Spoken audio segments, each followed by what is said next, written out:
This year's conference, as well as a Цьогорічна конференція, також як і попередня, відбувається на фоні жахливої руйнуючої війни в Україні. Нам дуже прикро за втрати в Україні, але ми також вражені тим, яким чином Україна бореться для того, щоб відбити російську агресію. Для мене велика честь та привілей представити президента України Володимира Зеленського. Thank you so much, Mr. Chairman, Madam Secretary General. Thank you for your very important, strong words about us, about Ukrainian people, about Ukraine.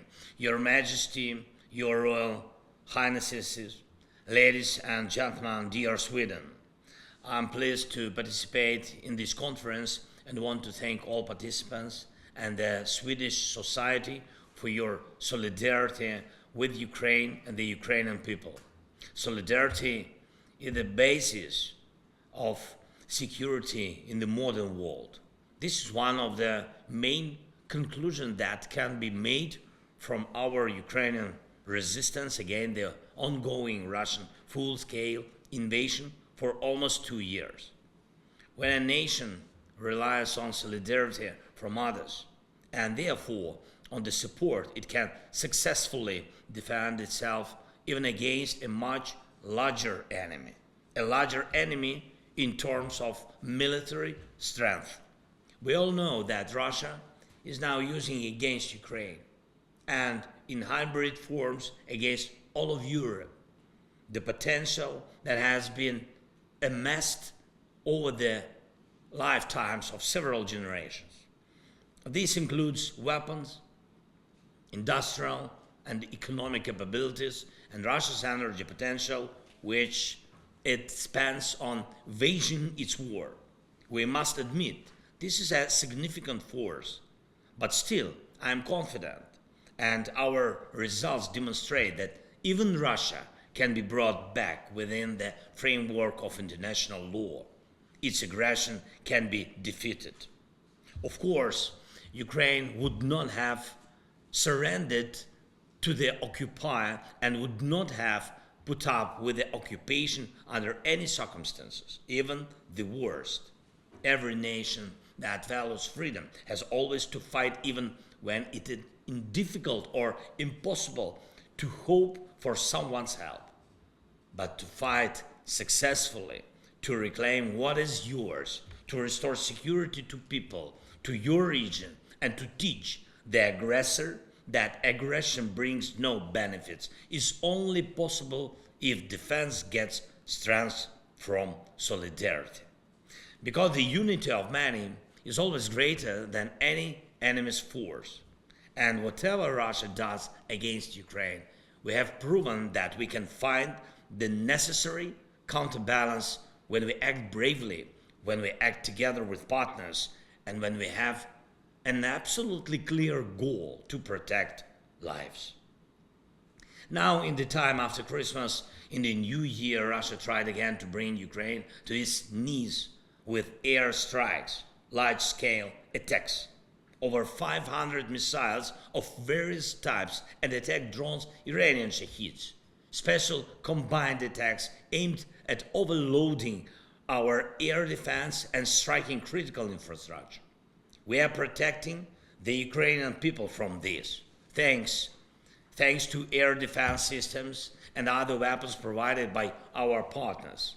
Sweden has helped us in this regard, and this is one of the obvious victories of solidarity over terror.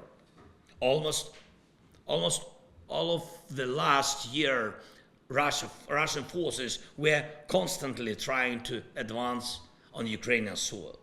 They spared no human lives or weapons, especially artillery and bombs. But what has Russia achieved? Ukraine has not given up its positions, maintains the necessary bridgeheads, and destroys the logistics, warehouses, and headquarters of the occupiers. We do not allow the Russian occupation to become entrenched. And one of the most significant contributions to this is the manifestation of Swedish solidarity with Ukraine, namely your defense support, the brilliant CV-90s, mighty archers and other weapons and equipment you provided to help our state and save the lives of our soldiers. And I thank you for your help. Political solidarity is equally important. It motivates the most, adds emotional strength, and conforms to nations. They are not alone.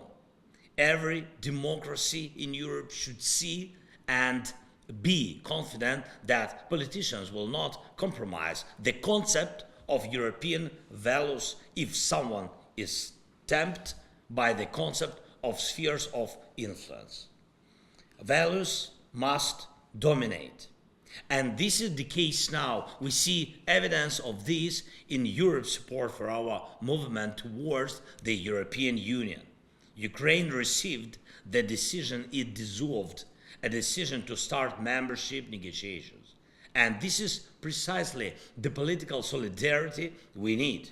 And Sweden made a choice that also required huge solidarity, the choice regarding NATO membership.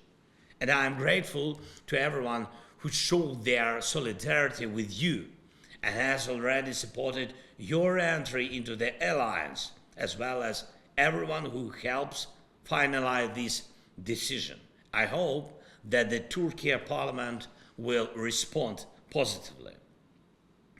But political solidarity is not only in institutional progress, not only in who you are and who you are with, but also in what exactly you all can do together. 2 years of this war have proven that Europe needs its own sufficient arsenal for the defense of freedom, its own capabilities to ensure defense, its own potential that will allow all of Europe or any part of it to stand and preserve itself under any global situation. The alliance is good, but the viability of parts of the alliance is not just better. It is what will always help keep the alliance whole, effective, and a global security leader. And to create an arsenal for the defense of freedom, Europe needs joint weapons production, much larger scale production than now. We see that Russia's aggressive ambitions can be stopped only where there is sufficient strength to stop them. And we will provide such strength only together, in solidarity, only by working with each other to strengthen each other. Regardless of which political moods will dominate on both sides of the Atlantic, our strength can and should be sufficient to protect our way of life. Ukraine has already begun joint defense activities with Turkey, Romania, Poland, Great Britain. We have corresponding agreements with Czechia, the United States, and Germany. And of course, our proposal for you to work together, to produce together, to strengthen together. Ukraine is already and will always be one of the most significant European donors of security. We strive for the best weapons and technology in the world, for our own security and the security of our partners. So joint production with Sweden is a priority for us. And I am confident that the day will come when we will be able to see the opening in Ukraine of the first joint production with you. Our solidarity must go this way for our common interests, joint security. And please always be active in protecting everything that is and can keep together the world, the free world. The more we do together, the fewer chances the enemies of freedom have to break us. Thank you for your attention. Thank you, Sweden. Slava Ukraini!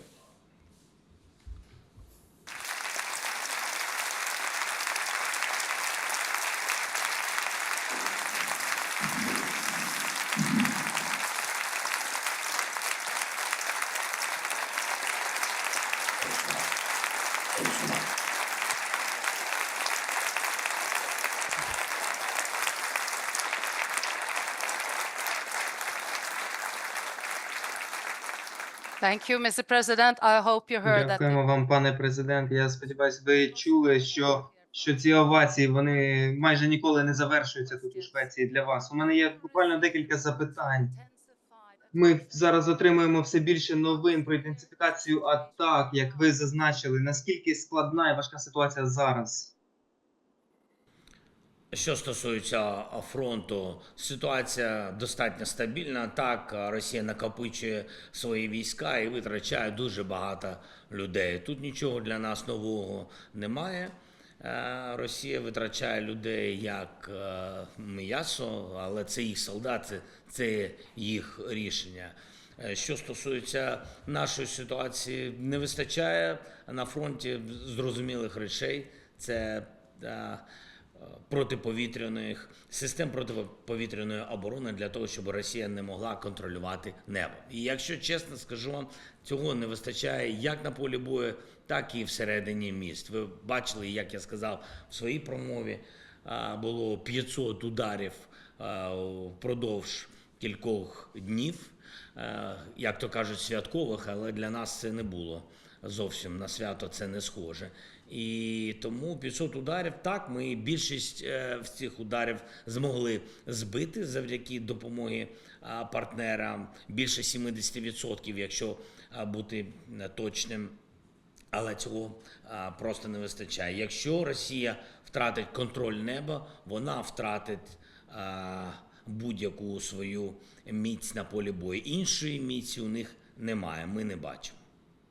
When it comes to civil resistance, Тому що стосується цивільного спротиву та оборони, що було ключовим для того, щоб зберегти відданість та наполегливість ваших людей? Я думаю, що ми повинні думати про те, що зараз ключове, і що найближчим часом буде одним із головних. Я думаю, що це інформаційна політика, яка дуже важлива. Сьогодні Росія контролює, на жаль, великий відсоток інформаційного простору.